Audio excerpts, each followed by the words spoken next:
All right, let's dive straight into this explainer. Today, we're exploring this amazing space where human relaxation beautifully intersects with, well, feline welfare.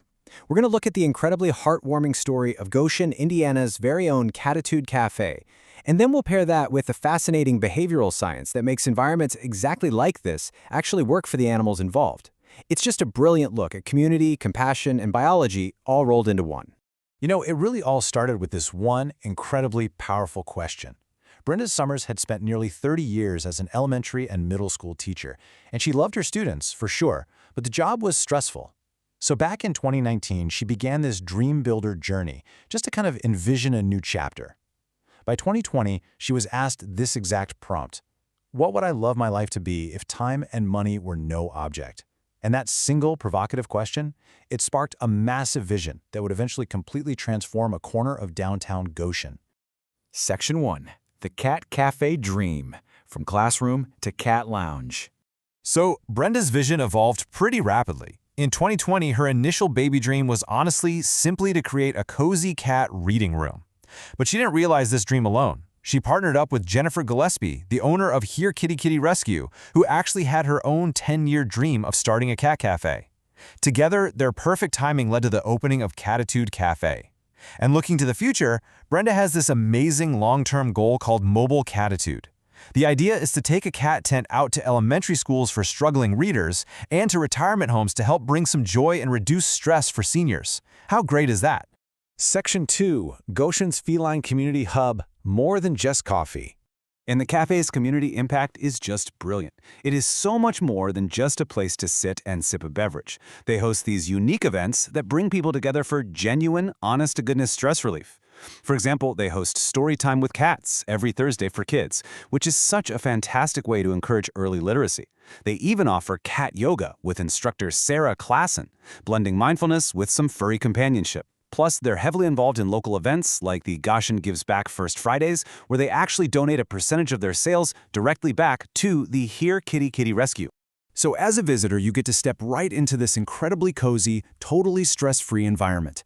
You're surrounded by 15 to 20 healthy, friendly cats, and this is absolutely crucial.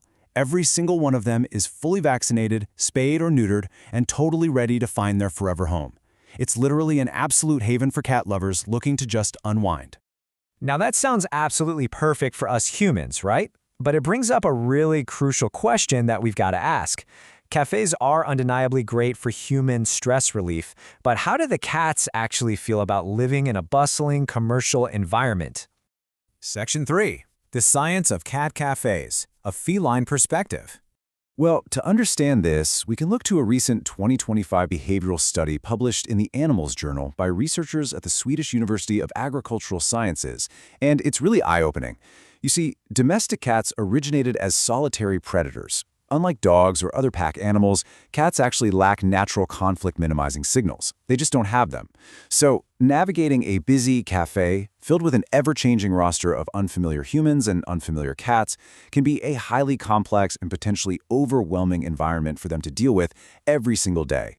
When the researchers observed how cats actually chose to spend their time, a fascinating pattern emerged. Nearly half the time, 44.4% to be exact, the cats engaged in absolutely zero human interaction.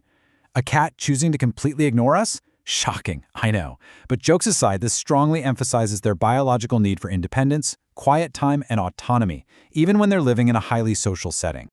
Section 4. Vertical Space and Stress, the Art of Feline Coping. When you see how a space like this is laid out, which closely mirrors successful setups like Goshen's Catitude Cafe, you'll notice the designated cat room tucked off to the side. Proper cafe design absolutely must include private rooms that are strictly off-limits to humans, as well as varying vertical structures out in the public lounge. Because cats lack those conflict resolution skills we talked about earlier, their primary coping mechanism is to simply remove themselves from the situation and avoid the conflict entirely. And the data proves this coping mechanism in action. We can see exactly how feline behavior drastically shifts based on how crowded the room gets. When customer occupancy is low, cats are perfectly happy strolling on the floor or just sleeping on lower furniture. But the moment high customer occupancy hits, their behavior changes entirely. They retreat. They start heavily utilizing elevated shelves and those private off-limits rooms. So the crucial takeaway here is that cats have nearly a 50% preference for high vertical levels, like wall shelves. Elevated perches are not just cute aesthetic choices for a cafe, they are a biological necessity. They give cats a vital sense of control over their environment, acting as vital coping mechanisms that allow them to just observe safely, totally out of grabbing reach. Section 5. Rules for a Happy Sanctuary. Science in Action. Now, when you visit Catitude Cafe, you're given a specific set of rules. Cats may never be picked up against their will. You have to sit and invite them to your lap. The volume in the lounge must stay relatively quiet, and there are strict time limits and adult-to-child ratios for younger kids. Revealing this to you after looking at the science is just fascinating, because it proves these aren't arbitrary business policies made up on a whim. No way. These are scientifically backed welfare strategies implemented directly to protect the cats from the exact stressors that cause them anxiety. And this brilliantly illustrates why those rules matter so much. By strictly respecting feline boundaries, it actually allows the cats to feel safe enough to display their natural behaviors, like play and exploration. It significantly reduces their stress. When you provide a truly stress-free environment, it ultimately leads to much happier animals, which means visitors end up having much more authentic and enjoyable interactions with them. It's a win-win. Section 6. Finding forever friends, the ultimate goal. Because at the end of the day, behind the coffee, the yoga, and the science, the ultimate goal is adoption. Catitude Cafe makes this incredibly accessible, with adoption fees set at just $40 for adult cats and $100 for kittens. Because Brenda and her team have created this scientifically optimized, relaxed environment, the cats aren't hiding in fear like they might in a loud traditional shelter. They're comfortable. And that comfort facilitates natural, genuine bonding between the animals and the people who come to visit them. And honestly, there's no better proof that this works than seeing the results. There was this lovely post on X from a recent visitor. They wrote, "We just found our forever friend and companion at Goshen's first cat cafe. Parker is gentle, curious, and healthy." This is the ultimate proof that the dual welfare model works perfectly. When you protect the cat's boundaries, you get a gentle, curious, healthy cat named Parker who finds a loving forever home.